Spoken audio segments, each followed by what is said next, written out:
Please tell me how he came to Ashland. By car. And what year did you start working at the college? 1968. What were you a history professor? Assistant professor of history then. I was hired by George Oliver, who had a sudden resignation. A man took a job at another school in April, and I was still in graduate school, so he called the chairman at UVA. The chairman at UVA knew I was interested in a small school, and that's how we got together. Were you living in another town or something? Charlottesville. Was that a long drive every day? Oh, I didn't do it every day.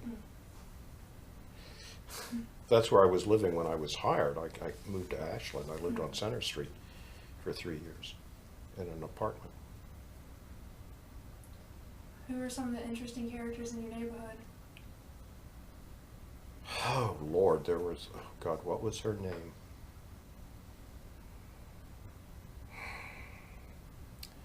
The sister of Joe Haley lived across the street, across the railroad tracks. And she had a daughter or a niece who lived in the house. And one of them was blind and the other one was not quite in her senses. And I don't think either one of the older lady never left the house. Joe Haley was the man after whom Haley Hall was named. So they were very eccentric. Ms. Mary Byrne, you know about. You know about Ms. Mary Byrne? A couple of interviewees have mentioned her. Well, she lived at the other end of the street. Her house is now where the development office is. She was off her rocker. She was very charming. She was known for wearing big straw hats and carrying a walking stick. She was tawdry, as I am. I often carry a walking stick and wear a big straw hat, so I was beginning to get scary. The only time I met her was at the groundbreaking for the Science Building in 1969, and she tottered up to me, and she didn't know me any more than she knew that glass of water, and said out of the blue, "I don't know why they invite me to these things. They all think I have money, and I don't." And she giggled and tottered off. And behind her house, there is, I think, still a cottage. And in 1969 or so, it still had bars on the window, because that's where they kept her father when her father went crazy, so went the tale. That was told to me by a student of mine who, with his wife, lived in that cottage. Next to that was the house of Shirt Blanton, Roseanne insists. You know about him? Yes. And I remember seeing him. There was a bell in his hallway, and every time the train hit a signal, the bell would ring, and he would pop out like a mechanical toy for a Lionel train set and wave his flashlight at the caboose. The next lot down is just a circle of trees. It's called a house site. You know about what happened there. You know about the murder. Which murder? Well, there are only two in Ashland that anybody talks about. This is the murder. The Smeeman murder? Hmm? The Smeeman murder? No.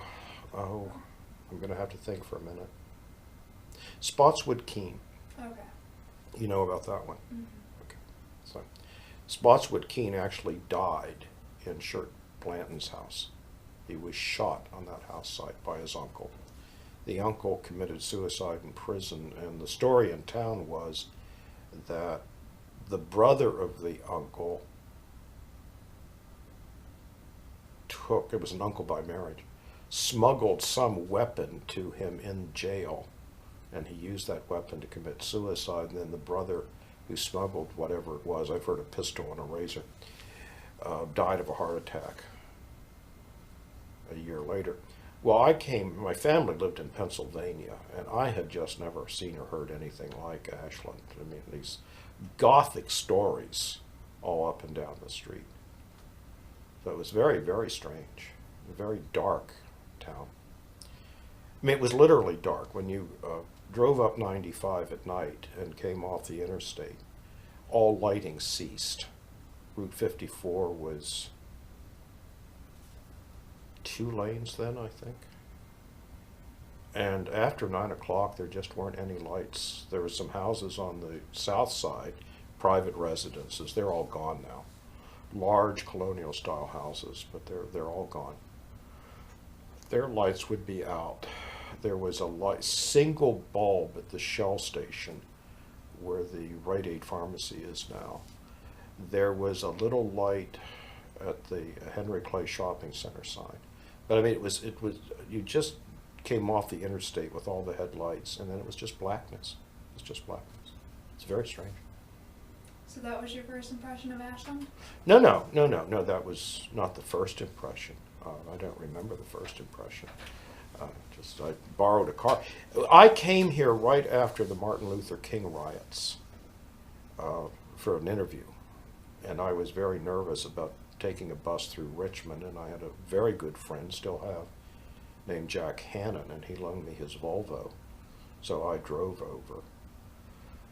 When I got to the campus, I got here early, and I was just wandering around looking at the place, and I was struck by the fact that I crossed paths with 3 students, and each one of them said hello to me. I thought it was a very friendly school. That's no longer the case here. But I didn't know who I was, but they were just very nice young men. I met George Oliver, who is somebody you should try to interview if possible. You can do it by phone, I guess. He went to college here, and he taught here from the early 50s until the 1990s. And he grew up in Dawswell.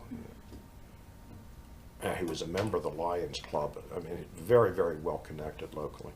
Family goes back to the 17th century, I think. There's a little crossroads in the county called Oliver. Met him. I met Bob Offenbacher, the second person I met here. He taught math. That's somebody else you might want to talk to.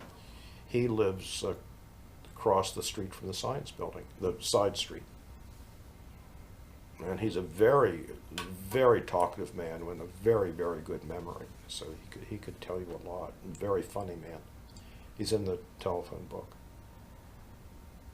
798-4137. Save you trouble looking it up.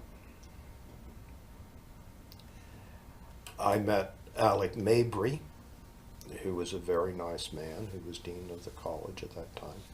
And then I met Luther White.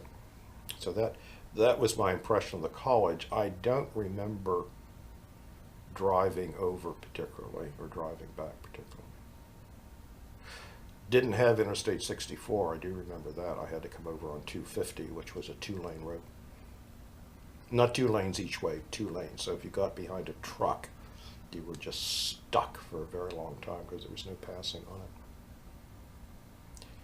The nearest shopping center, other than the Henry Clay, was the now vanished Azalea Mall on the north side of Richmond. And if you drove from here to the Azalea Mall, I think you went through 2 traffic lights.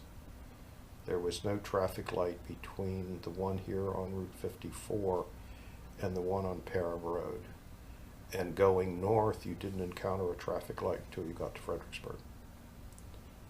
And most of Route 1 was 55 miles an hour or 45 miles an hour. It was 45 miles an hour through Ashland. What are some of your favorite courses that you taught? Favorite courses? I had a couple of colloquies that were fun the first couple of times I taught them. And then students began to take advantage of the research time and not do research. And so I gave them up. The first one I taught, the first ever colloquy term, I had the students do research in printed colonial records at various libraries. Each student taking an island in the West Indies and writing a history of that island in the 18th century. And some of the sophomores did absolutely superb jobs, just superb jobs at it. Another course, again a colloquy, it was a huge amount of work, and eventually I gave it up because the students wouldn't do the work that was needed. It was called the American Revolution Research and Role Playing. and the students had 2 weeks to research a person, say Thomas Jefferson or John Adams or Lord North or George III. And in fact, since women were not, and make sure you get this language very carefully because I've been misquoted unfairly, women were not politically important in the 18th century. You know, they didn't vote, didn't hold office. Somebody said, he said women weren't important. I never said that. It was very hard to place a woman in that course. So if I had a woman, I made her George III because people were used to women being monarchs, and that worked very well. And there was a contestant on Jeopardy a couple of years back, and I can't remember her name. And Alec Trebek said, you know, what interesting have you done? And she said, I was once George III in a course in college. Didn't mention me or the college, much to my annoyance. That was a lot of work, but the students got a great deal out of it. And they would do the role playing for 2 weeks, and they would get so into their roles that in the final session where I had them meet together, they were standing on their feet screaming at each other over things that had never happened. I didn't give them historical things to react to because that was too trite. You know, they just look up what so-and-so said about the Stamp Act. No, I'd give them other problems, and they'd get more and more into their roles and get very, very passionate about it. And that's what I was trying to teach them, that people in the past were passionate, and they did things emotionally, not rationally all the time. Without exception, the students who learned the most were the students who had the British side. There were 2 teams, different rooms. They were not allowed to talk to each other. They could only communicate by writing. And the British always learned the most, and they always concluded that the Americans were spoiled and had no reason to rebel. Other courses that I liked, I think my favorite was the Early Republic, 1789 to 1820. Because it was a relatively small time period, there were a couple of superb general histories that covered in 2 volumes that period. So I didn't have to do a narrative history. I could do what I think I enjoy doing best, which is biography. And I would take a person, and then how does that person deal with certain problems, like Washington and Jefferson and Madison and so on. I really enjoyed the course. I did a lot of other things in the course as well. All of my courses emphasize writing. And I've noticed in the faculty minutes, one of the SGA presidents, who was my advisee as a matter of fact, complaining that there weren't enough instructions from the faculty on the honor system. And I was surprised because I always made a big point of it. And for decades I've been reading Thomas Jefferson's letter to Peter Carr on the importance of honesty. And I remember one student, God, I can't think of his name, and this is 30 years ago. At the start of the spring semester, just with a smile on his face, said, Mr. Scanlon, there are a lot of new people in the course this semester. Are you going to scare them the way you scared us about not cheating? All right, so I have to work myself into a frenzy. The frenzy would end with the statement, if I catch any of you cheating, God help you because I will not. And that, I very rarely had a problem with students, very rarely had a problem. I had a couple of cases of plagiarism that I know of, Stupid, stupid, stupid things that was just foolish for them to do. I think I made it very clear that I cared deeply about it, and therefore they thought maybe they should. I hope they carried that with them the rest of their lives. I don't know. None of them has ended up in jail that I know of, so that's all right. What was student life like when you were a professor? Well, I was professor for 40 years, so it varied enormously. The 70s were a very difficult time for the college, as I suppose you know.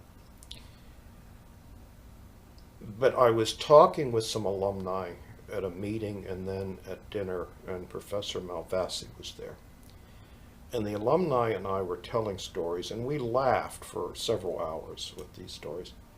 And Professor Malvasi said then and since it sounded like Randolph-Macon was a lot more fun then than it is now. And I guess it is. Of course, I'm much older than the students than I was then.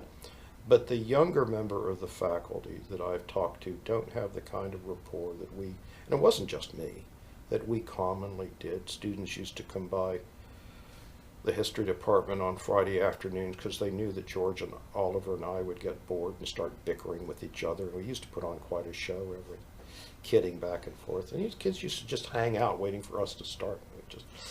They thought we were deadly enemies, some of them. This is so naive. Because we did it every Friday. I remember being invited into dorms to play bridge with students. I played bridge with students because we were supposed to chaperone fraternity parties, and I would play bridge and drink whiskey with them. Michael Carter, who works in the development office, invited me to go canoeing with him, and we had a wonderful day on the river. Is that interrupting your... It's probably picking it up. Yeah. Is that your computer? Yeah. Eric can probably edit I it thought. out. It just does that. I don't know what it's doing, whether there's a fan in there or not. It's cooling itself off. Mm. That's a good thing. We don't want it to overheat. No.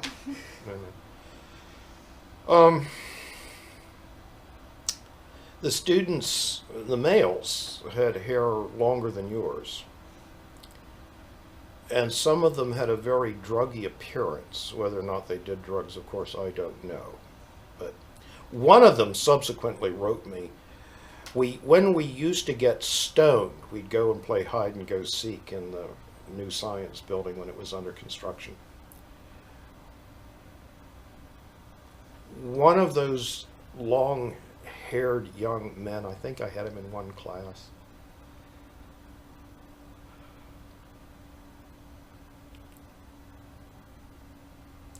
his first name was George, but he didn't go by George. And maybe 10 years ago, I was at intermission in the theater, and this man with 2 children in tow came up to me and said, "Are you Dr. Scanlon?" And I said, "Yes." And he said, "I'm George so-and-so." And I said, "Do you mean Rocky so-and-so?" And big grin, yes, you remember. "Of course I remember you. What are you doing now?" I said. And he said, "I'm a judge." Another one of them is a homicide detective. Another one of them is one of the most prominent lawyers in Richmond. They never caused trouble in class. Their work was turned in on time. They graduated in 4 years. So you really can't go by appearances. You just can't go by appearances. I had one student. He did not stay for 4 years. Long-haired, tattered jeans, and one time he was talking, and he just incidentally referred to his father's jet. So, you couldn't tell whether they had money or not. They looked very equal. There is one young man who used to go around with jeans ripped at the knees, long reddish hair. He has been for a number of years chief of staff for a congressman in Washington. So, I mean, you just can't go by appearances. But they were fun. The student, I mean, they could be very aggravating because there were some you knew had potential and they didn't live up to it. Some of them just didn't do the work. They didn't want to do the work. But there were quite a few who were a lot of fun and who did do the work. And I think added something to the luster of Randolph-Macon, wherever they've gone. Later students, Randolph-Macon students are generally polite. I notice if I let students take the extra 10 minutes to finish a test, the students in the next class will wait outside until they finish. They don't come barging in and disturb things. They're polite. They're very nice to deal with in class for the most part. Get some who behave like high school students and pass notes back and forth. But that's very, very, very rare. They could study a whole lot more than they do. They could study a whole lot more. But they're usually polite. I've had many students to my house for dinner, and sometimes whole classes. When I taught the colonial course, I would have the class to dinner, sometimes maybe 10 people. For an 18th century dinner, I'd use Jefferson's recipes for chicken and potatoes and vegetables. When I have individuals coming to dinner, they would usually, I don't think I ever have an instance of a student who said he would come and didn't turn up. Other professors have given up inviting students to class because they'd say they would come and then nobody would turn up. And the man would have spent all day preparing the meal. But I never had that problem. Now, I had some back off, but they'd let me know. And very often, if they came to dinner, they would be very presentable, wearing a jacket, not necessarily a tie, but a jacket. Some of them would bring a bottle, not an expensive bottle, but a bottle of wine. And they're very well behaved. Professor Curry, who's no longer here, sadly, is a lovely man. He returned to another school where they gave him tenure. He was on a tenure track here, but he really wanted to be at the other school, and they offered him a tenure track there, and he went. He had taught in Connecticut at Fairfield University, and he said that the students at Fairfield, now Connecticut's a rich state, didn't seem to know how to act when they came and talked to professors. And the difference he saw between them and our students was that our students were more comfortable talking to professors, and more at ease. How do you think the rise of car ownership has affected student involvement in the town? Now that every student seems to own a car, do you think they're more attached?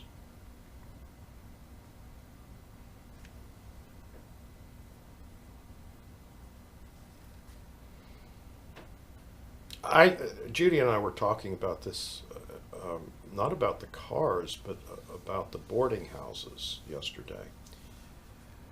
Until, I think, 1946, but mid-40s, early after the war, the college here did not have a dining hall, and students boarded in town. And some boarded, and not roomed, but boarded. They ate their meals, and of course, certain ladies had reputations of being better cooks than others, and they would get filled up first. That probably put a lot of students more in contact with the town. Once the dining hall was built, that contact was severed. Now, and Offenbacher is the person who told me this. Faculty members continued to board, not live, but to go out and get meals with ladies in the town. And he did that through the 50s. But you really ought to talk to Bob. He has a very good memory. And that practice was not happening when I came in '68, or if it was, nobody told me. So there was more and more loss of contact. I don't think the cars had anything to do with it. You talk to the older alumni pre-World War II. I used to interview them at the old grads affair. I did that for a number of years. We should have tapes on it. I don't recall that they talked much about relations with the town. There wasn't much to do here. There was a movie theater. It's what used to be Sullivan's on the railroad track. Before that, it was a Mexican restaurant. somewhere along there it was a gym. I knew it as an office supply and gift shop. And if you look on the wall that faces south, you can see the outline of a stairway going up. And I think that's where the blacks had to sit, up in that balcony. Then the Ashland Theater was built 48, 49, something like that. But that was about it. The shopping center, Henry Clay Shopping Center, is early 60s. So there wasn't a whole lot here. There wasn't a whole lot here in 1968, really. There was Crosses. There was a very nice store run by two very nice ladies that sold household goods. I would have to go in if I needed something for the kitchen next to Crosses. Very nice ladies. I don't remember their names. They were very nice. Well, they went out of business, and a lot of them business. The only businesses that have survived have been Crosses and Coon's Barbershop. You know, if you go back 50 years, the rest are all pretty much gone. I think all of them are gone. So I don't think there was much contact. Before we went co-ed, I used to joke that all you heard Friday afternoon was the slamming of car doors and trunk lids. You just hear bam, bam, bam, as students got in their cars and drove off to other universities where they had girlfriends or other friends. And Professor Reinhardt and I used to joke about how empty the place was on weekends, and you almost imagined tumbleweeds blowing through. I mean, it was really empty on the weekends, really empty. And unless there were big weekends. And when I lived on South Center Street, and I lived the next to the last house in town, and there were some Saturday nights where I could hear the parties, and it was about a mile away. I could hear the parties and hear voices in the parties. They were very, very, very loud. But other weekends, the place would clear out. And when the school went co-ed, it had the effect of retaining students on the weekends. The college tried to keep students on the weekends. There used to be films, fairly recent films, shown in Blackwell Auditorium. There were entertainers on the weekends, but not every weekend. The school didn't have the money for it. Were there any town complaints of the partying? I'm sure there were. I didn't hear any. I remember that the Mitchells, who lived, it's now is it the Kappa Alpha Theta, next to the Theta Chi's? No, it's the Phi Mu's. That's the Phi Mu's house. That house was owned by a married couple named Mitchell, and they were both deaf. So it didn't matter very much, I think, to them. You would sometimes hear complaints by the people who lived on College Avenue after Hardee's was built, that students would go down the street to Hardee's and walking down and make a lot of noise. And one night a lot of car doors were kicked in. The assumption was it was college students who did it, but you don't know that. You just don't know that. There not a lot of contact between the two communities. I asked Margaret Miller, Schuyler Miller's wife, on this very point about he came in 1940, about social life. And she said that the faculty weren't paid enough to entertain. And consequently, there was very little social action between the townspeople and the faculty. And she said that most of the faculty then were either bachelors or childless couples. And I have observed over the years that one of the strongest elements of social cohesion in a community is the school systems, because it brings parents together. And I've known people to make friendships with the parents of a classmate of their daughter or son. And then when the students go to different schools for whatever reason, that relationship ends. So if you have a faculty that don't have much participation in the school system, that's a very important bond that doesn't exist for tying the faculty to the town, and they don't get involved in social life because they don't have the money. It's been fairly recently that the members of the faculty or staff have run for town council. Roseanne Scholf was appointed to fill a vacancy. And she at one time worked for the college. I'm not sure if she was working for the college when she was on town council or not. Anthony Keat was elected. George Spagna was elected. But that's all been fairly recent. And Randolph-Macon didn't pay enough in my time for the faculty to live in Ashland. Ashland, a banker, Jimmy Dooley, president of the Hanover National Bank, told me that he took a set of plans to a builder in Richmond and one in Ashland, and the same building would cost $5,000 more to build in Ashland than in Richmond. And a house at that time, let's say, would cost about $30,000. So building in Ashland, for some reason, was about 15% more expensive. So since the faculty weren't being paid enough to live here on their own salaries, they scatter. They scatter. Now, I came just at the time when it was becoming common for wives to work, but that hadn't hit Randolph-Macon. Faculty wives were kind of expected to be hostesses at college functions, to serve punch. That's what they did. A friend of mine, well, two friends, married couple, both taught here. She was the first woman to teach here. Penny Bledsoe. She taught Spanish and ran the language lab.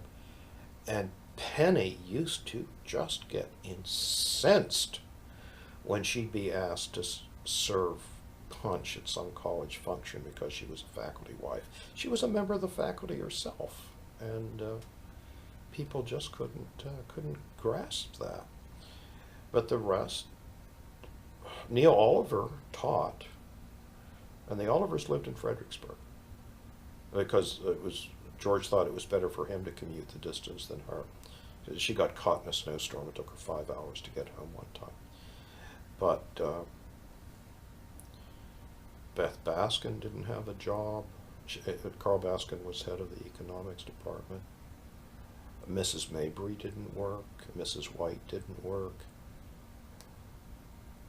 I don't think Mrs. Howard worked. I'm trying to remember who was the faculty when I came here. Frank Howard taught education. Noble McEwen's wife, I don't think, had a job. He taught psychology. Mrs. Panel, you've talked to Mrs. Panel? No. You've got to talk to Mrs. Panel. Oh, you absolutely have to talk to Mrs. Panel. Because she's very interested in the college. Very smart, very sharp lady. She lives at Hanover Manor. I don't know her number.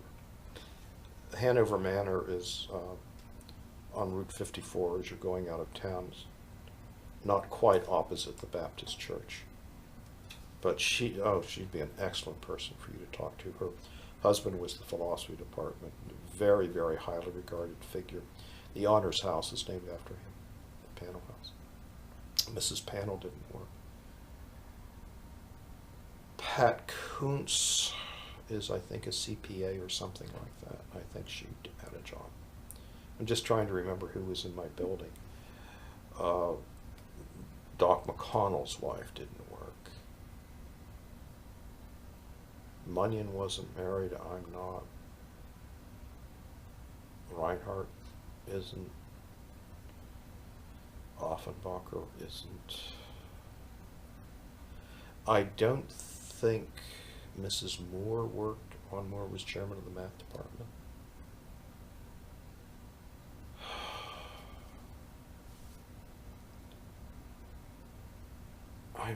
not sure if Stuart Monroe, I think Stuart Monroe's wife worked at one time and then didn't. He taught chemistry. Margaret Miller, I don't think, worked. So wives weren't expected to work. In fact, they were kind of expected not to. What was the college initial reaction to going co-ed?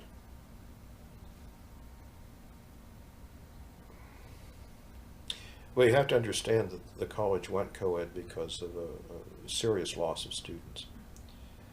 It was not something that the president wanted to do, apparently, but did out of desperation. There were female students here. I remember before we went co-ed, I had one class with 3 in it. That's somebody else you should talk to. Dickie Ludwig. Her married name is McGovern. I think her husband, both of them are physicians. She and her husband are both physicians. She lives on College Avenue. He may be George McGovern, but I'm not sure of that. But her mother was Linda Ludwig, and she was a town resident. And so the daughter came to Randolph-Macon for a while, and she'd be a wonderful person to talk to, because she grew up in Ashland. Have you talked to Woody Tucker? Yes. Okay, because his old Ashland family. Anyway, for me, having co-eds in class was not, therefore, that big a change. It was expected that women would raise the tone of the student body, that they're more serious about studies and less destructive. I leave that judgment to you, whether or not that assessment was correct. But that was, I thought, the case at the time, that the women, were less likely to cause problems than the males. The men did not cause problems in class. It's when they over-celebrated something in the dormitories and got upset about something and smashed the walls and broke their hands. I had several instances where I had students who had to be given some sort of special treatment for finals because they'd broken their hands, smashed a wall or something with it. Women, I think, have more sense than that. Mm-hmm. I heard one woman of that time later say, and she didn't explain it, she said, "We thought we would be welcomed with open arms." I'm not sure what they were expecting. The college did what it could to make things comfortable for them. They were given probably the most desirable dormitory, which was Mary. Well, it's a toss-up whether Moreland or Mary Branch was more desirable. I think Mary Branch is the nicer dorm. But it was not air conditioned at the time. It was also elevated, so it was safer. But it was a matter of adjusting. I remember one professor who had been in the Navy and could be quite bawdy in his language. He had to be very much more careful because he didn't want to offend any of the ladies. But it was a transition as far as the academic program that was fairly smooth. Where there was controversy, of course, was the matter of could males go into female dormitories. And I have a very long section on that subject. It's in my briefcase. It's in chapter 1 if you want to look at it. The president said, no, well, they could go on the weekends up till midnight or something like that. And Didn't the women have a rally? well, there was a student rally. Mm-hmm. I don't think it was just women. They marched around. But I have that. That's all covered. Read that section. Yeah. Oh, okay. Question came from. Well, it wasn't just the women. It was students. There was a young man. I cannot recall his name. A very good student, as I recall, who flouted the rules by going to a co-ed dorm and sitting in the lounge and having a pizza. And the president threw him out for that. And I don't know what school he went to after that, but he ended up being a prominent attorney in Richmond. So, I mean, it made the policy of the president made the students very unhappy, and some said that they were leaving because of it. And retention was a problem. And as that policy was in fact, but not officially abandoned, the enrollment numbers go up. I think what he wanted to do was morally correct. I cannot fault his morality. But he was certain, this is Luther White, he was certainly flying in the face of popular sentiments, and not just at Randolph-Macon, but nationally. When I was in college, women were allowed in the dorms only when you were a freshman and your mother came in, on the day you moved in. Women were not allowed in the dorms at other times. And we students had to be in by certain hours, and the hours got later as your career went on. And it was not until my senior year that Georgetown gave up having hours when you had to be in your room. And it was checked. There were law students and medical students who lived on every floor, and they got free rooms. But every night at whatever the time was, they would have to go room by room with a clipboard and check off and make sure you were there. I had a friend who went to Oberlin that I met in graduate school, and I asked him about, did they have such a rule? It was old-fashioned even then. He said, no, we didn't need one because the women had to be in their dorms by 10 o'clock. This was in the early 1960s. And so if the women had to be in their dorms, there was nothing for the boys to do but go back to their dorms. Whatever I don't know what they did. Oberlin's a very fine school. Very fine school. I remember my Aunt Peg telling a story of her daughters who went to universities in Ohio. And she was saying that the girls would hear their friends walking up this sidewalk, and they're going to be late, and don't they know they were very anxious that their friends get in the dorm before the dreaded hour of 10 o'clock, whenever the time was. So in the 1950s, parietal hours were very, very, very serious at the schools I was familiar with. But in the 1970s, well, Georgetown was old-fashioned even for its times, but such things in the 1970s were virtually unheard of. There were accounts of, I guess, fights between locals, townies, rednecks, Yes. and students. Could you tell me more about that? I can't. Well, you mean for the interview? Yes. I'm sorry.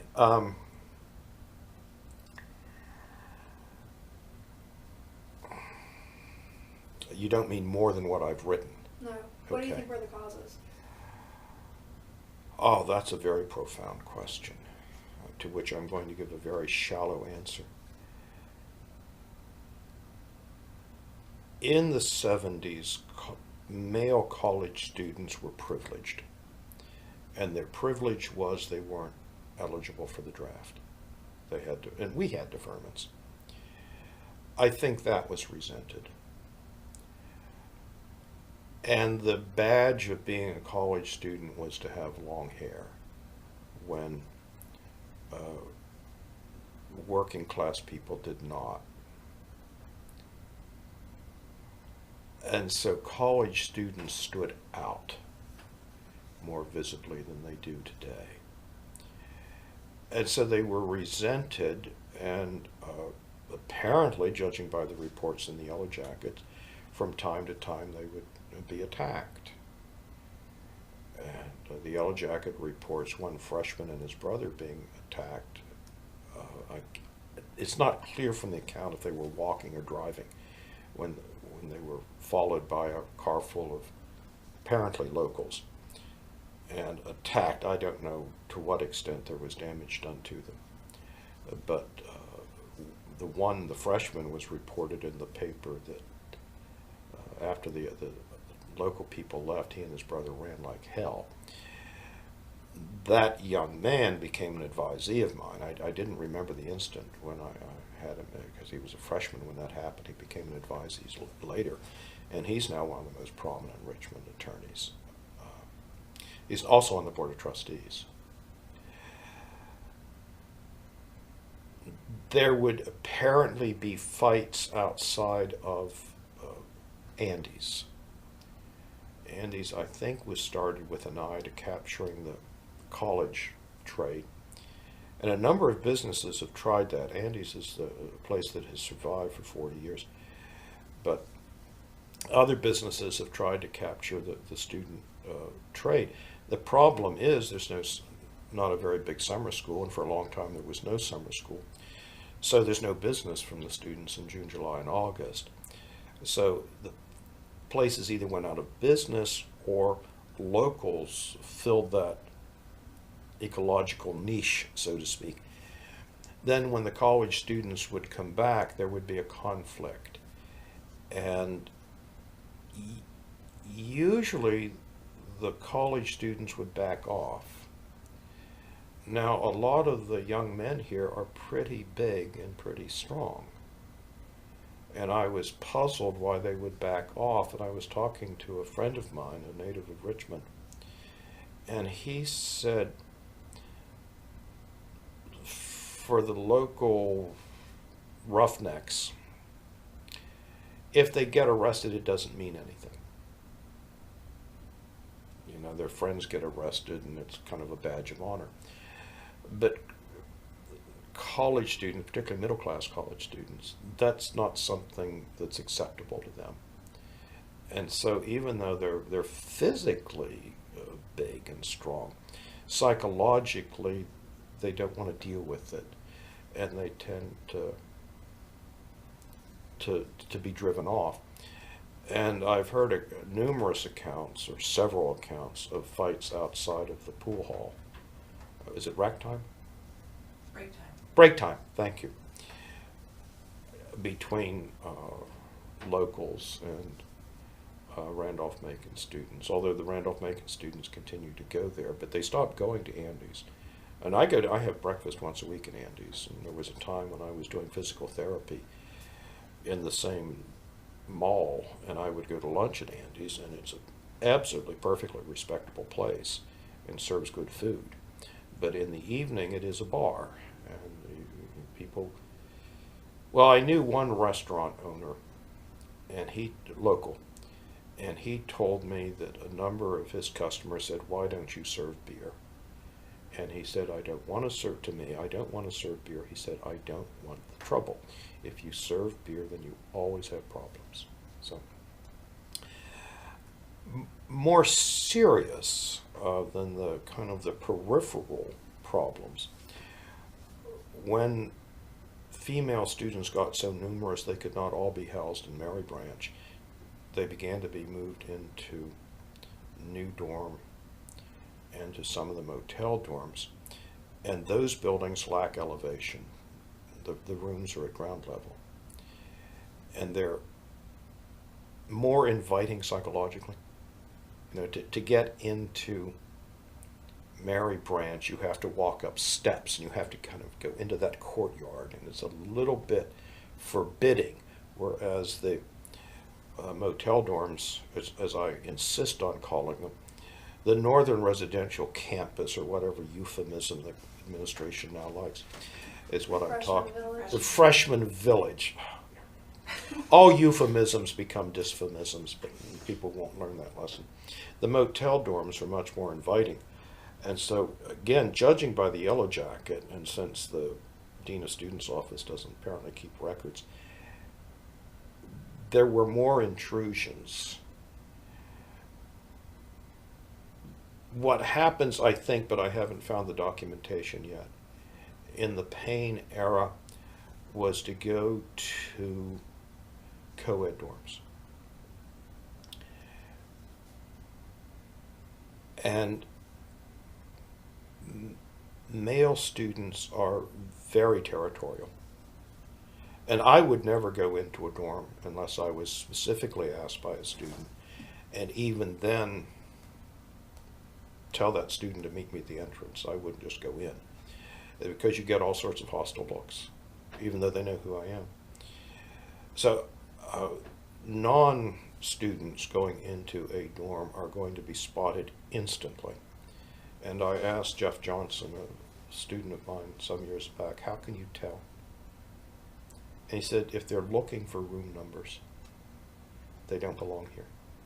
Because after the first week, you know where your friends are. So, having the males and the females together protected the females. And the incidence of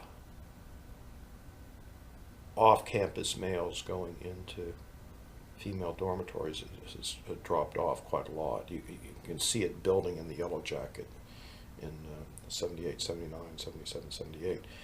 Then I think it's going to, I haven't got into that yet, but I'm pretty sure it's going to drop off once you go to co-ed dorms.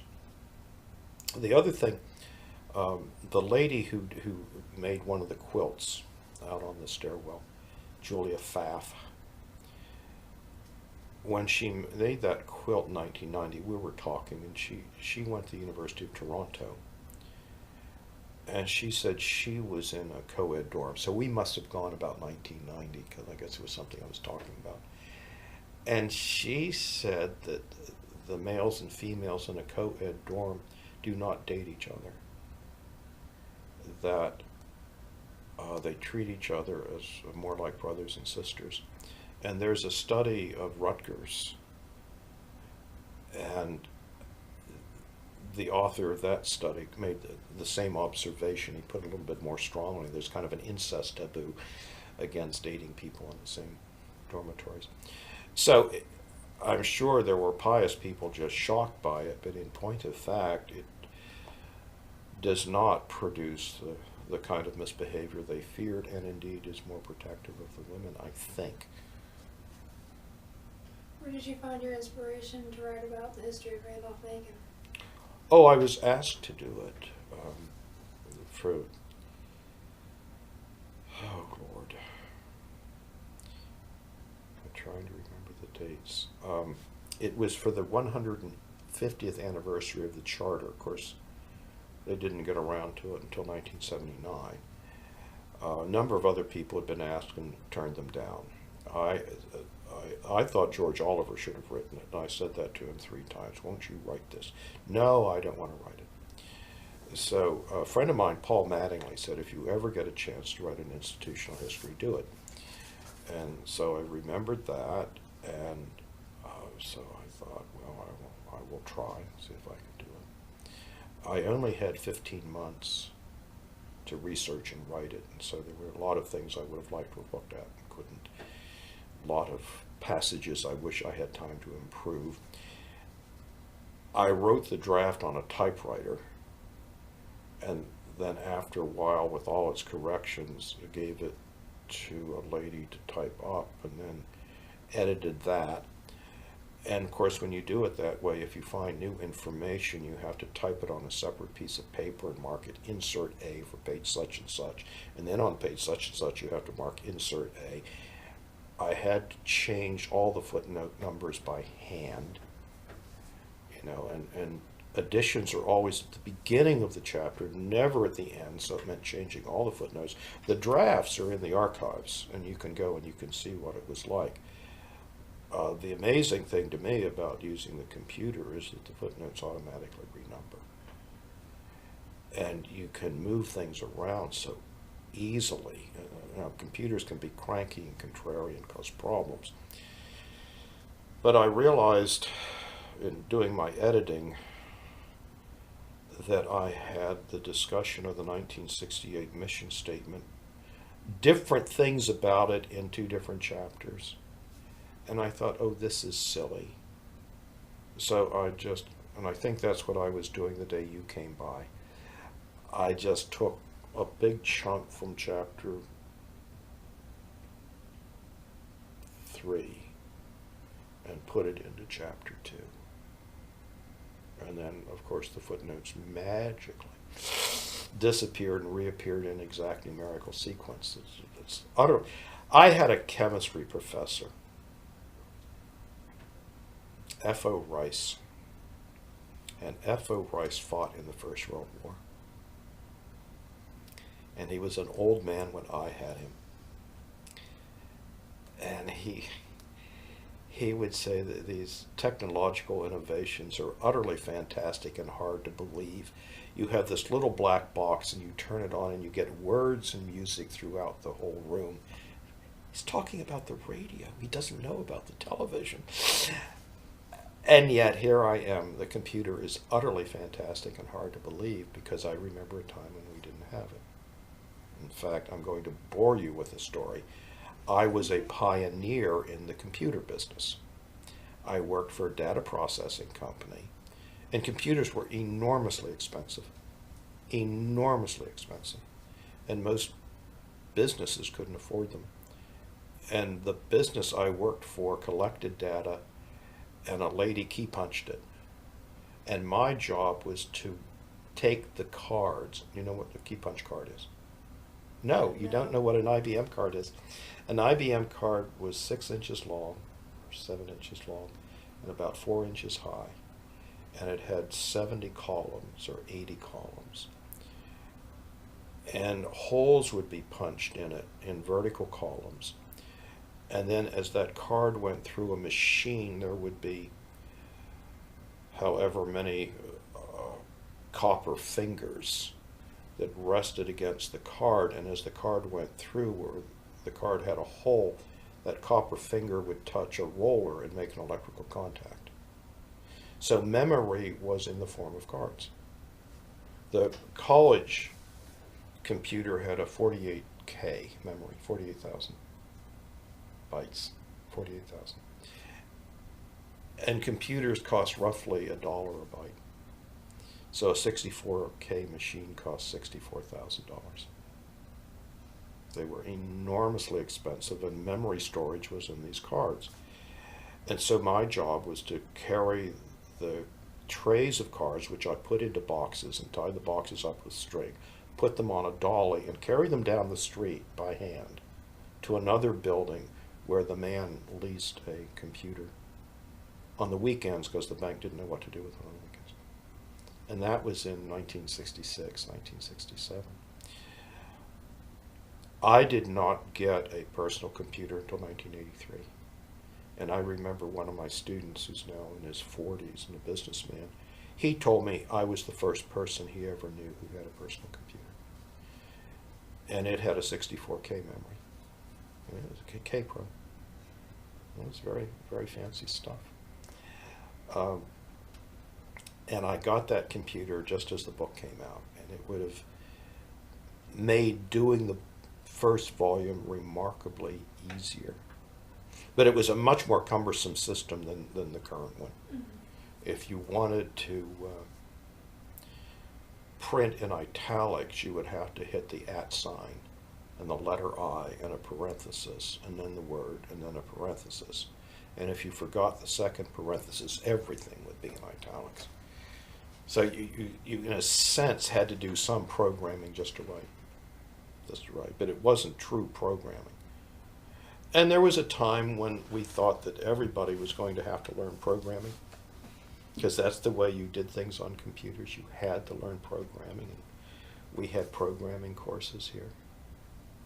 And of course, the programming is all done for you now. And formatting. When you wrote something, you had to go through another's, you had to put in a different disk and do the formatting. And of course, now that's all done. So the computer is an enormous change. And I think there were 3 faculty secretaries. Maybe not that many, maybe 2. And there was, when I came, there was a faculty of about 60. Well, now there's a faculty of about 100 plus maybe 50 adjuncts. And there are 3 faculty secretaries. Because what has happened is that we have become our own secretaries. I'm a terrible typist. And if I wanted to write a letter of recommendation or write the faculty minutes, I typed a draft and then gave it, in case of the minutes, gave it to Mary Maxwell to type up for the book. I'm just an awful typist. But later on, I would just do it on the computer and then take the disc over, and she would print it. She had a good printer. Then she would proofread it for me. And then, of course, the later stage was just to send it by email. So, and if I had letters of recommendation, I would take them to somebody to write. Well, now I do them myself, because so it's money saving in that sense. Not, of course, the obvious thing was science and the rest of it, the statistics, but just in the day-to-day logistics of doing paperwork, it's made an enormous difference. And how many more faculty secretaries would we have had to have if we didn't have the computer? Who gave you the most contribution as far as research goes? Like, where did you get your research? Oh, here. The key source is the trustee minutes. They give you most of the facts. They're not always reliable, particularly in the 60s and 70s, because the trustees appear to do things that don't happen. I call them pseudo decisions. They vote to do something and then it doesn't happen. And if you only went by the trustee minutes, you would think something had happened, and years later you find that they're still talking about whatever it was they were supposed to do. Faculty minutes are important depending on the period. In the 50s, the faculty secretary used to lead the faculty meeting after an hour. So you could get faculty minutes that are a paragraph long. My minutes can run anywhere from 1 to 8 pages, depending on the length of the meeting. And I was secretary for 29 years. Student publications are very important. I didn't have time to go through all the Yellow Jackets of the period. I did read through the magazines in the 19th century. There are not as many of them. They give you wonderful insights into student life, and I've gone through all of the Yellow Jackets for the current project to 1979. I'm doing it by periods. They're enormously important. Yearbooks, although they are of diminishing importance because there's less information in them. And the yearbook, I think, is going to, as not just at Randolph-Macon, but everywhere, is going to disappear. VCU, I think, has stopped issuing a yearbook. There's almost nothing in the way of student notes and faculty lectures. I tried to give my student notes, which were very thorough, to Georgetown. The archivist didn't want them. Couldn't see the reason for them. I knew the director of the library, and he said that he would accept them, and that's how they got in. I don't think anybody's ever used them. The historian of Georgetown has not, because I've read his manuscript. So I don't know why I bothered, but maybe somebody else someday will want to see what a student was taking in the way of notes.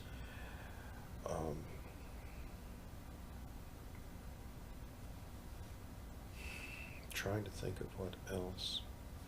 The Herald Progress is useful.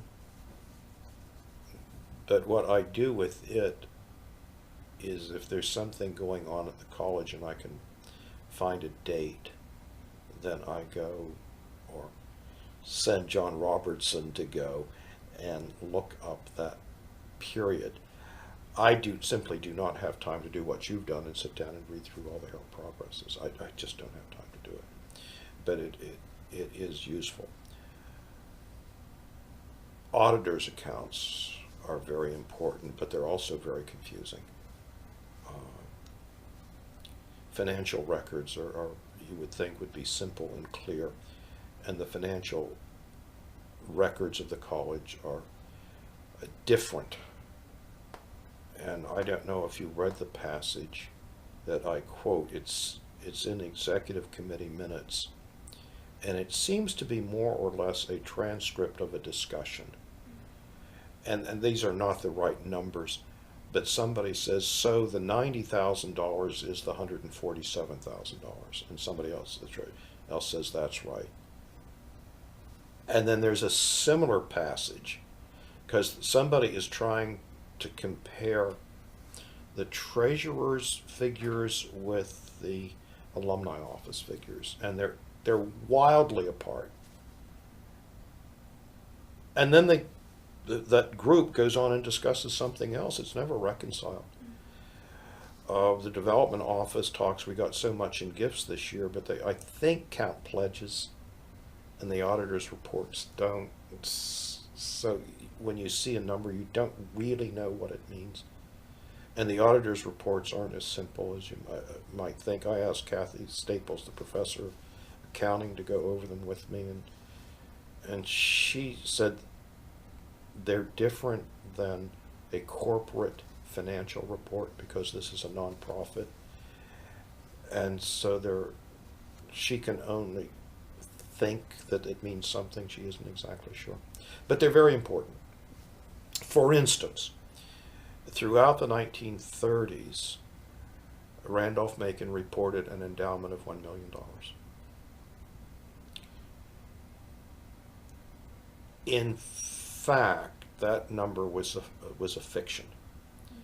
It was based on counting stocks at the purchase price, which of course was off by 90%. Not that we had that. Most of the endowment was in mortgages in the 1920s and 30s. But the trustees borrowed from the endowment for operating expenses. And a debt is an asset. So if you borrow from the endowment, you owe the endowment, and that debt that you owe the endowment is an asset for the endowment. Therefore, the numbers don't change. So instead of having $1 million, they had $300,000 or something like that. The mortgages defaulted, and so they ended up owning real estate. So you get some of that information from the auditor's reports. You don't get it from other records.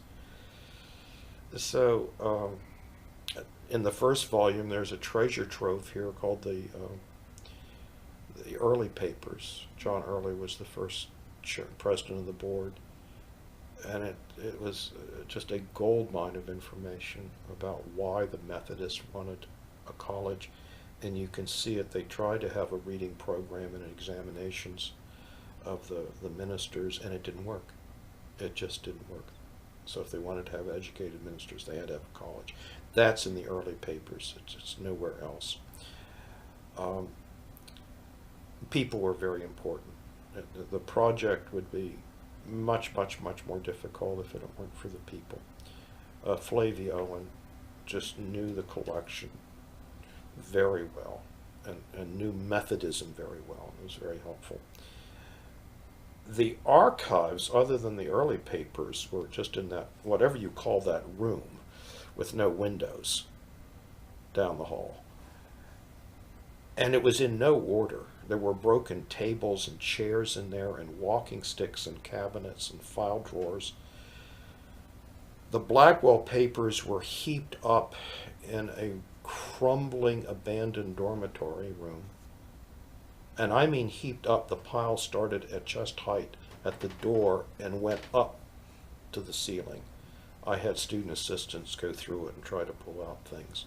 And some of them worked at it, others just gave up and they didn't do anything.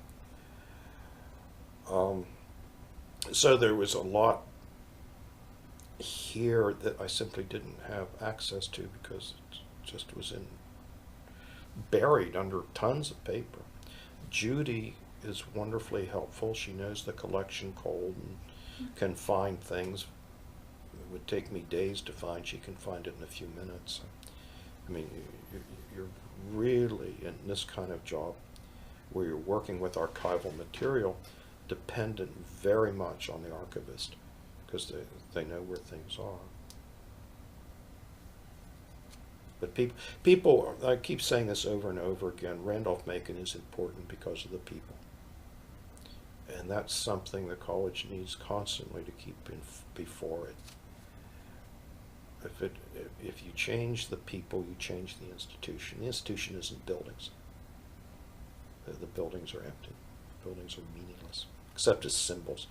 But functionally, they're without people in them doing their jobs, they're no use. Which presidents do you think fostered the best relationships with the town? I don't know. Mm-hmm. I just don't know. I just don't know. White, as you know, was very much involved with the Methodist Church. And so to the extent that there was a Methodist presence in town, there was that connection, and other people from the college also with the Methodist Church back in the 60s and 70s. Payne, less so. I think he wanted to have relations. There would be sporadic committees founded to foster relations, but I can't say that it's been very systematically pursued. A friend of mine had 2 kids graduate from Patrick Henry High, and scholarships are announced at graduation. And that friend, and I'm sure he's told various presidents this, always thought it would create a very good impact on the community if Randolph-Macon announced a scholarship to a senior at the local high school. But I don't think we do that. I know the president, that President Payne, wanted to close off Henry Street. This is something that goes back to the 60s, this idea. And the way he went about it produced an outcry of opposition from the people in Berkeley town. And I don't think he knew how to get access to the African American community of Berkeley town.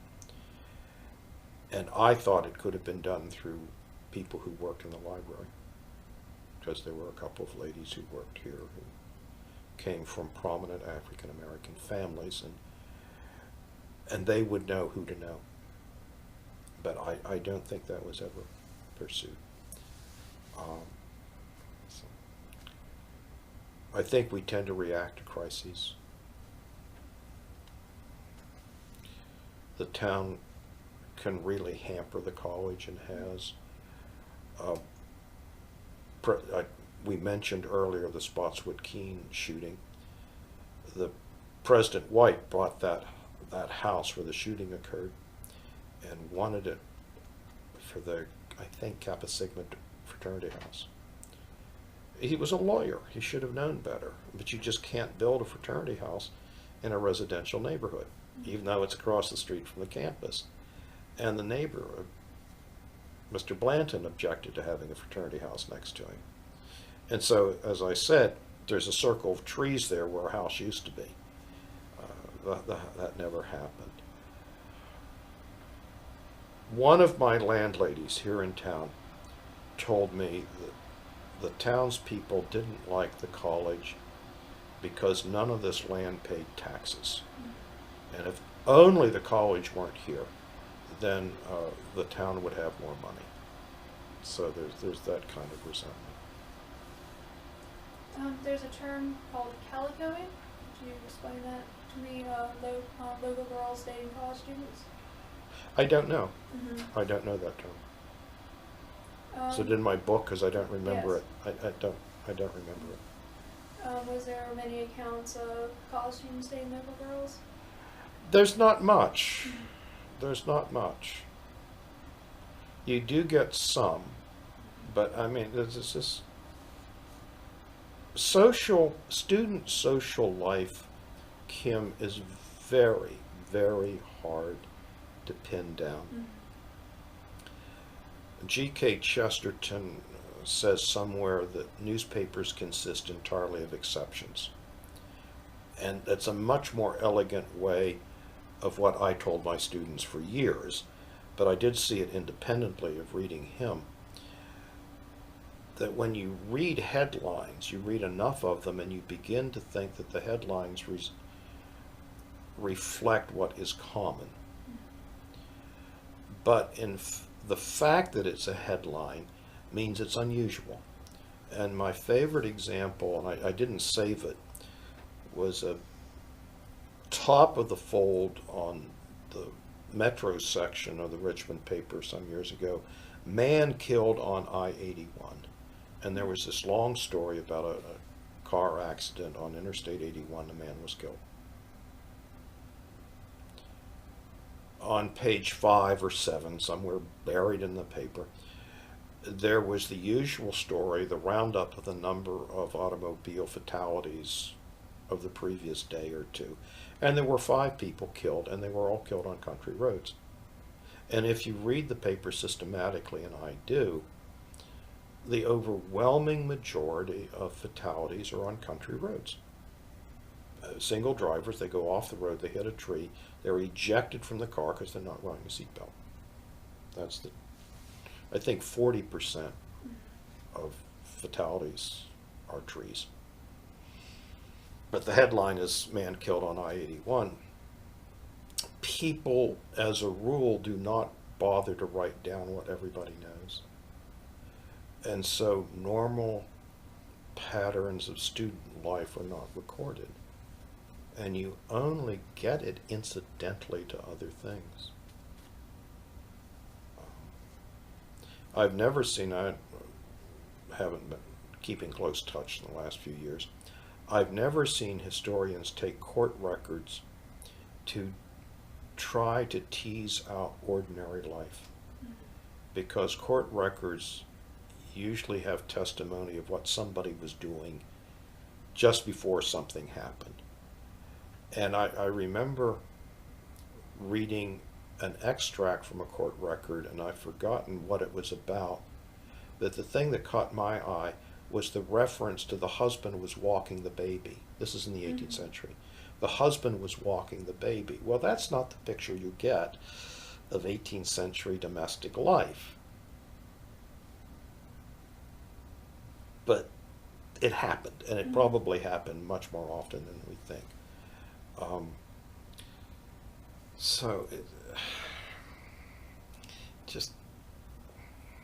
Well, one example I use, there was a rape of a unconscious woman, not a student, in the late 1960s at a fraternity house.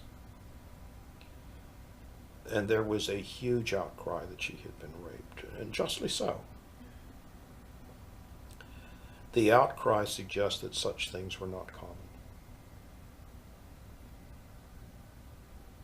But it also suggests that unconscious women at fraternity parties were not uncommon. You know, it wasn't people that were upset that a woman drank so much that she passed out. That was mentioned without comment. It's just that, oh, somebody attacked her, which people were just upset. And they couldn't bring themselves to write about it. You could tell something had happened by the sputtering and the ranting and the raving. It's only in later issues that you find out what really went on. So, as I tried to do in the first chapter of this work, is to get a sense of student life. In the other book, I think it's the 3rd chapter or something like that, what was student life like, and it's very, very elusive, very elusive. Do you have any questions? Well, I'm glad I could fill up your 10 minutes that you've allotted for this. Thank you very much. You're very welcome, Kim.